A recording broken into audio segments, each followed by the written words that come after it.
going on, guys? Welcome back. Today we are covering breaking news, right? You knew we had to cover it. We had to cover the Apex Legend attack, what we think of it, all that stuff. That's the big one. And then I'm going to talk about a couple of things that may affect you guys, actually, and you may not know about them. So firstly, the Apex Legend attack. If you guys don't know what happened, I will show you. There's a video on one of these, and we're going to I'll watch it, and you can tell me what you think. So let me get the desktop audio, make sure that you guys are, I see that you're not hearing it. So we want to make sure that you're actually hearing it, and that, there we go. All right. Wait, what the fuck? I'm getting hacked. I'm getting hacked. I'm gonna just make it. Well, I can't make the quality better because it's on X, but Hacked, but I know. Sure. Can you play the game? bro, I'm getting hacked. you can see here he can see everything. All these little things, those are all people, so he can see everyone. This was in a pro tournament. Okay, so this was in a pro tournament. All of a sudden, he was able to see these people. Okay, so that may seem like, okay, well, he's cheating, but he's not. Somebody put those cheats on his machine during the attack, or during the competition. This was a big deal. So he was one of two that it happened to. The other guy got aimbot, and it was put on his system. Now, was it put on that system at that exact time? Maybe not. Maybe it was just executed at that time. I don't know. But what we're going to talk about is what happened, the effect it has, and then also, you know, what does this look like for future of gaming, right? And then we're going to talk about some other things. So one thing we want to do real quick is we want to look up the easy anti-cheat, and I'll tell you why. So let's see, games here under easy anti-cheat. Here are all the games studios that they work with. Okay, Epic Games, Areasoft. These are all the games they do, right? Our games: 7 Days to Die, Absorber, Apex. Looking at some of the big ones, Dead by Daylight. These are all the games that currently use easy anti-cheat. Now, this is important because Apex Legends, and I recommend you look it up yourself, the list, so that you're not playing these games, but Apex Legends is claiming that Apex Legends isn't the culprit. Easy anti-cheat is the culprit. Okay, so what that means is, and I don't know if they explicitly said it, but it was implied, and what's happening is during this attack, it was implied that they have remote code execution. What that means for most of you guys that don't know is that they can actually run commands on your computer.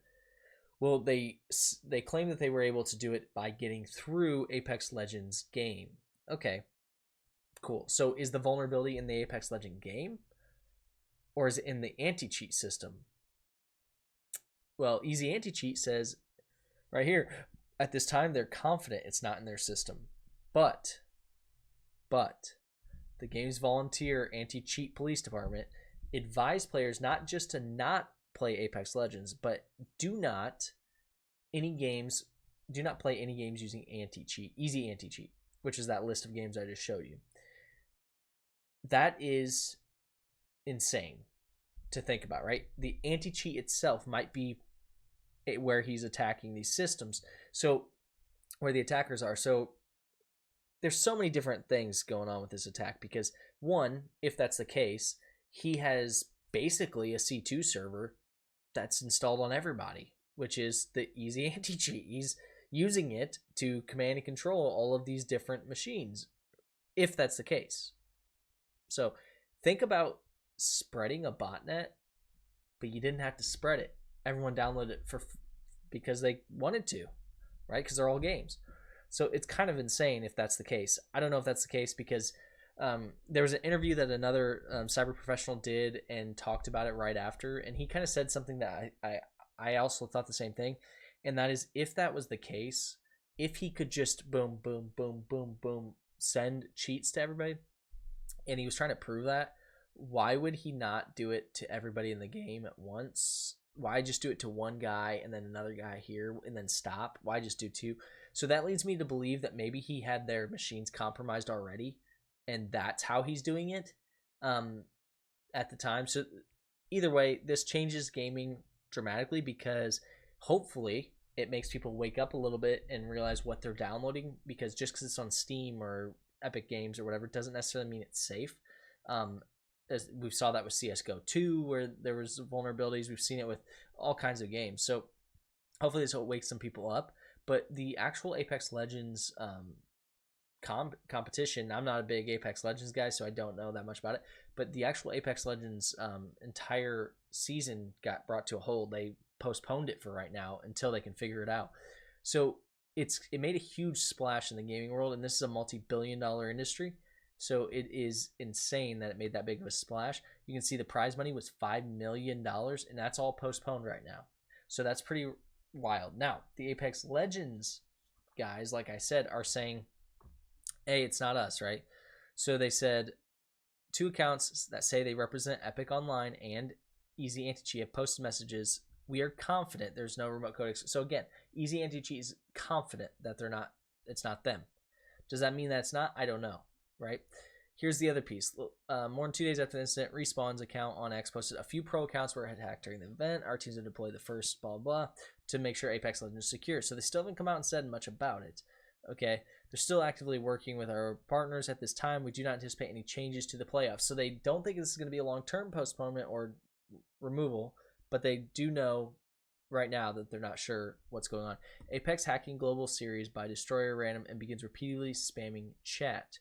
Okay, so this is the interface for aimbot software appearing on a screen at the same moment that a message reading Apex hacking global series by Destroyer and Random began repeatedly spamming chat. Okay, so that's who is claiming they're doing it. Now, they might be, I don't know. I've heard this Destroyer guys cause problems in the past, so maybe. But where this gets really interesting for myself is from thinking of it from a business and legal perspective. I'm not a lawyer by any means. I'm not general counsel. I'm not going to talk about any sort of legal laws for sure. But what I do know is I do know compliance and standards like that. And I don't know. I'm not a gaming. I'm a big gamer, but I'm not. I keep my gaming and cyber separate. I don't hack games. I don't care about it. I don't want to look at game files, any of that stuff. It really interests me to think, will we ever know what truly happened here? Because even if Apex Legends finds it, do they have any sort of legal obligation to release that information? There's no PII that's being stolen. There's no proprietary information being stolen because it's probably already gone. It's probably already taken over. There's really not a whole lot of compliance standards here broken.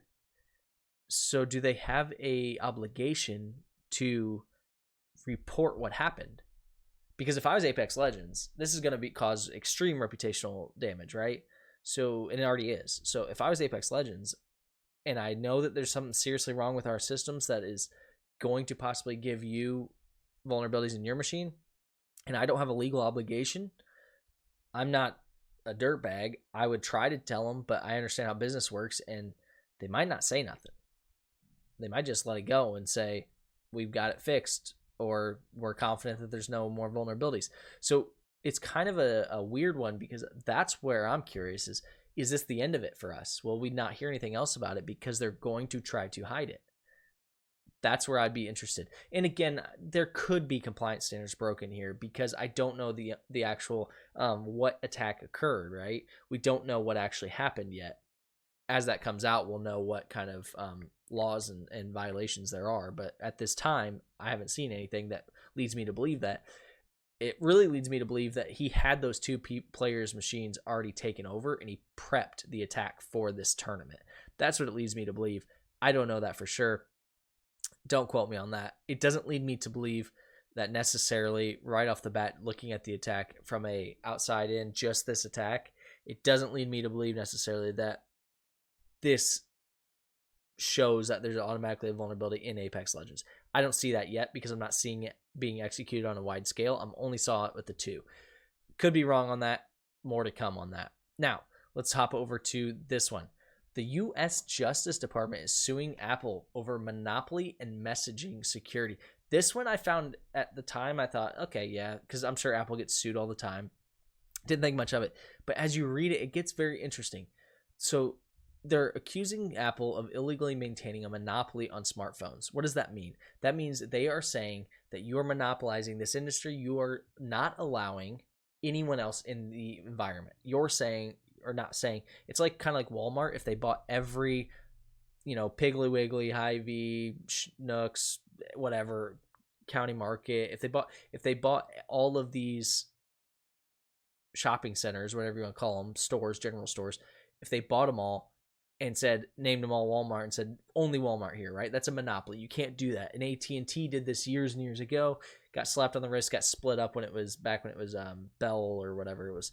So this is a long time coming, but so they're saying they have a monopoly. Now, some of you might say, no, they don't, because Android, Apple, then you have like Windows and stuff like that, and Google phones and stuff. But the reality is, where it gets interesting is down here, where they're not allowing, this is where it's interesting. Okay, so they're not allowing right here. The sprawling complaint alleged that iPhone users who message non-iPhone users, so mainly iPhone to Android, right, that doesn't have iMessage, it lacks support for encryption and offers limited functionality. Okay, on the other hand, iMessage is encrypted. So what they're saying is you're purposely not working with the other vendors to make secure messaging. That's number one. Okay.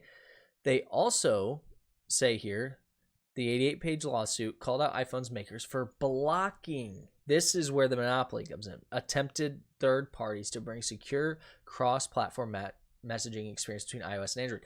So there are apps that people have designed that will make secure messaging, and Apple is blocking them. Now, why would they do this? Well, I'll tell you why. Because they want you to buy Apple, and they only want you to buy Apple. That's where the legalities and the monopoly come in. When you say, not only are we not going to support Android, we are not going to allow you to make a product that supports it either. We are going to stop you unless you use Apple. So that's where this is going to get interesting. At first read, I was like, okay, they get sued, whatever. And then I kind of started reading through it, and I thought, they might have a case here. It's interesting. I didn't read the whole 88-page document, so they may not have a case, but it's just interesting. So think about it. Now, last one for the day, and this one has actually been around since October, but it just got dropped that they have 14 days to comply. So what this is, Gmail, this is a huge, you're going to see a huge effect from this probably, most likely. Most people will. Hopefully, we get less spam. So what Gmail did is they're going to actually take certain requirements and say you have to meet these requirements in order to send mass emails. This is huge because what will happen is, and I'm paraphrasing obviously, but if you're sending bulk emails, 5,000 a day, okay, you have to meet certain requirements, and those are reputational and security requirements. So you have to have DKIM, DMARC, those types of things.